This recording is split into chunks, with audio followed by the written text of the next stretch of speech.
ରାଜ୍ୟର ଅନେକ ସ୍ଥାନରେ ହାଲୁକା ଶୀତ ସହ ଘନ କୁହୁଡ଼ିର ଆସ୍ତରଣ ଦେଖିବାକୁ ମିଳିଛି। ଉପାନ୍ତ ଅଞ୍ଚଳରୁ ଉପକୂଳ ପର୍ଯ୍ୟନ୍ତ ଏଭଳି ପାଗ ରହିଛି। ବୁଧବାର ସକାଳୁ ଭୁବନେଶ୍ୱରର ବିଭିନ୍ନ ସ୍ଥାନରେ ଘନ କୁହୁଡ଼ି ଯୋଗୁଁ ଗାଡ଼ି ଚଳାଚଳରେ ସମସ୍ୟା ଦେଖା ଦେଇଥିଲା। ଆସନ୍ତା 2 ଦିନ ପରେ ପୁଣି ରାଜ୍ୟରେ ଶୀତ ବଢ଼ିବ ବୋଲି କୁହାଯାଉଛି।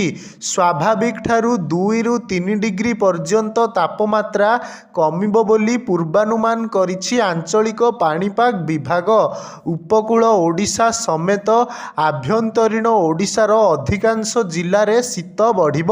ସେହିପରି ଆଭ୍ୟନ୍ତରୀଣ ଏବଂ ଉପକୂଳ ଓଡ଼ିଶାର ବିଭିନ୍ନ ଜିଲ୍ଲାକୁ ଘନ କୁହୁଡ଼ି ନେଇ ସତର୍କ ସୂଚନା ଜାରି କରିଛି ପାଣିପାଗ ବିଭାଗ।